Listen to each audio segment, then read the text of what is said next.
Good evening and welcome to a playoff edition of the Friday Night Blitz. MOREY, HERSHGORDON, ROSIE, LANGELLO off camera over there. She'll join us shortly. After 5 weeks of this reworked Fall 2 football season, we're down to the final 4. All right, so we know the drill. 4 teams in each division make it to the postseason. The math is simple. 2 wins and you're a state champion. We start with our game of the week. In Division 1, Power 4, the 2 seed LaSalle, hosting 3rd seed Portsmouth. Rams an early touchdown up 6-0.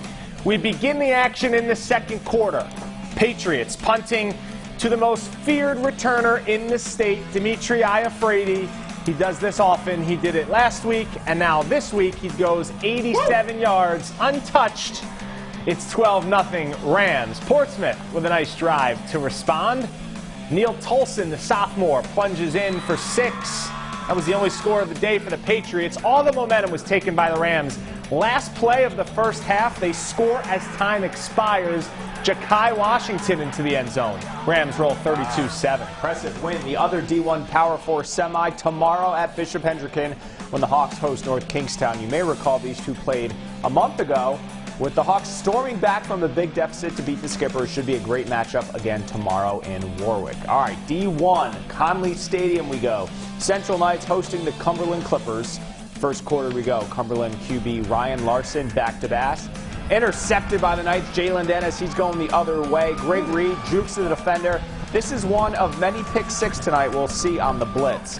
One of those nights. Second quarter, Knights driving. It's handed off to Eber Jalal. Watch this kid run through a brick wall. He's got some fierce display of running. Picks up the first down.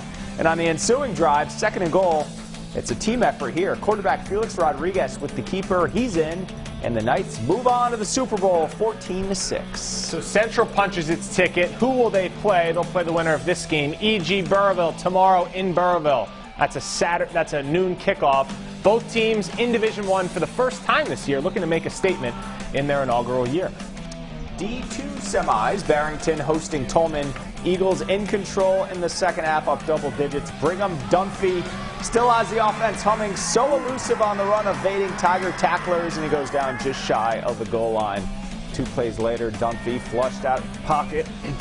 No issues. He will navigate to the end zone to extend the lead to 25-0. Later in the third, Luke Gorham pushing in the TD. This one all Barrington. They're heading to the D2 Super Bowl 31-6. Nice season though for Tolman. On the other side, Westerly taking on St. Ray's.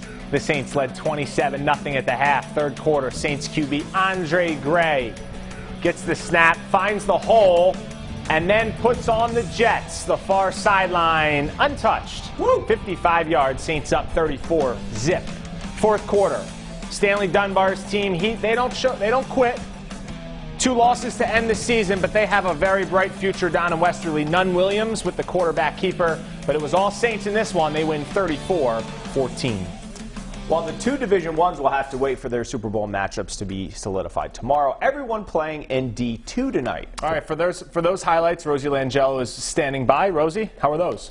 Hey guys, North Smithfield, Coventry, Classical, and Johnston all trying to advance to the Super Bowl. This division wide open heading into tonight. So let's start with Coventry hosting North Smithfield. The Oakers fans all pumped up for this one, going wild. Scoreless first quarter. Will Turner rolling to his left, looking for Jaden Person, who has his man, beats and cruises into the end zone. What's up, Mom? Oakers tough on defense, though. Gavin Cooney, the big defensive lineman, pancakes the runner. Smack. Then at the goal line, Alex Santilli muscles in the touchdown. Coventry wins 27-13. In the other semi, Johnson hasn't lost a game yet this season, hosting Classical. Home team up 7-6. They add to the lead. Hunter Remington throws it for Thomas Zednick. Hoop All-Stater showing off the hops there, 14-7 Panthers.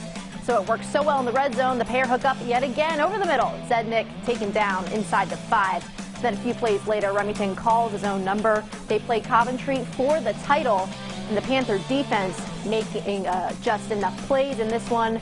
Joe Forte with the quarterback sack on 4th down. Johnson wins a wild one, 42-35, guys. Thanks, Rosie. That was D3. I mistakenly said D2. D4 now. Narragansett hosting Tollgate. First half, Mariners in lead. Playing some D, Zachary Bianco reads the defense. picks off the quarterback. Nice interception for Narragansett. Titans respond with some D of their own. Philip Theroux pressure. Joseph Pankowski is there to pick off the errant throw, and he has our second pick six of the night. We have ourselves a ball game, but Gansett would limit the mistakes and kept moving forward. Narragansett going to the Super Bowl for the first time since 2005. Party at Basil's Restaurant, 31-14 your final. And who will they meet? The other D4 semifinal tomorrow night, 6 o'clock. Top seed PONAGANSET hosts 4 seed Exeter West Greenwich. The Chieftains trying to keep their undefeated season going, while EWG is looking to get revenge from a loss earlier this season in an 18-12 game. Still to come on the Pizonis Friday Night Blitz. We head to Mass for some South Coast Conference playoffs. Plus, MOREY is mic'd up with LaSalle head coach Jeff Marcone. Stick around.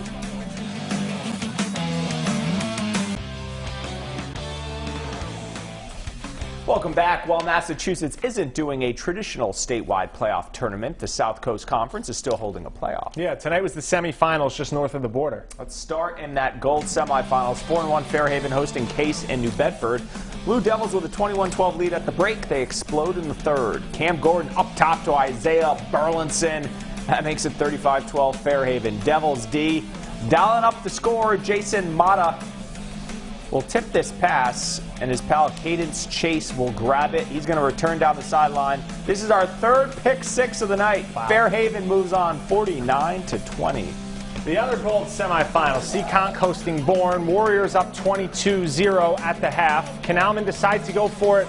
Fourth down early in the third, but Robbie LeBeau not having it. He and Nathan Clark forced the turnover on downs. Ensuing possession, JT Moran hands to LeBeau, so now he plays offense, runs left, doesn't see anything, comes back right. Eventually, they would drag him down in the red zone. And then a little later, he completes his highlight reel. A sack, a nice run, and a touchdown. SEEKONK wins 34-8. They'll host Fairhaven in the final next week. And one more non-playoff game from Rhode Island tonight. Pilgrim and Mount Hope. Hey, let's just play on a Friday night. Why not? In the fourth quarter, Huskies up 20-13. Aiden Romaglia tries to connect, but Nicholas Brewer there with a nice pass breakup on fourth down. Pilgrim gets the ball back with just under 5 minutes to play. Connor Widmer finds Brady Burke. They move the chains, winding down 4th and 10 for Widmer. He launches this last-ditch effort to Burke, just missing the connection. Huskies win 20-13.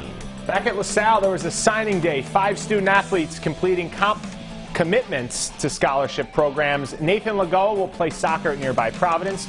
Jackie COMEAU will run track at West Point. Matthew Majacomo will play tennis at Holy Cross. And John Kolitz and Colin McSparren will play lacrosse at St. Anselm and Assumption. Ever since I was a kid, I wanted to go to Providence, like seeing all the players and stuff. I'd go to the games, and it's up the road from LaSalle. It's only 25 minutes from my house, and it's a top program in the country, and I can't wait to get started. Just the opportunities that can come from it, and I mean, academically it's a fantastic school as well as athletically, and then serving back and duty on your country is the motto of the school, and that's exactly what I plan to live by. Great outlook there. All right, every week we take you inside the huddle and into the sidelines with our Coach Mic'd Up segment. Yeah, Jeff Marcone, we put a mic on him tonight at LaSalle's game, and he was as good as it gets. Take a listen. Guys behind the white, spread out, spread out. Gentlemen, spread out. Spread out, gentlemen. That's it, Christian. That's it, Christian. All right, let's go Rhodey Snug. Rhodey Snug, let's go Liz Singh. Rhodey Snug, Liz Singh. Toronto! Toronto! Nothing we can do about the holding, right? Keep your hands inside the framework. Try to put him on his back. If you can put him on his back, then we're fine. All right, well, it is what it is. We can't control that. Let's focus on what we can control. All right, not bad, not bad. Let's go Rhodey, Rhodey, Rhodey, Rhodey, regular Rhodey. Come on, Dimitri. Come on, Dimitri. Come on, Dimitri. Come on, Dimitri. Come on, Dimitri. Come on, Dimitri. Let's go. But this kid's prime time, man. Come on, buddy. Come on, buddy. Nope. Good on. Well, we can stay under. I know. That's why I'm staying under. I don't trust the wind. We'll stay under. All right, but everything's gonna be play action. All right. If we have to throw it, we gotta go. We gotta go. All right. Yeah. Yes. Shoot. Great job. Extra point, play one.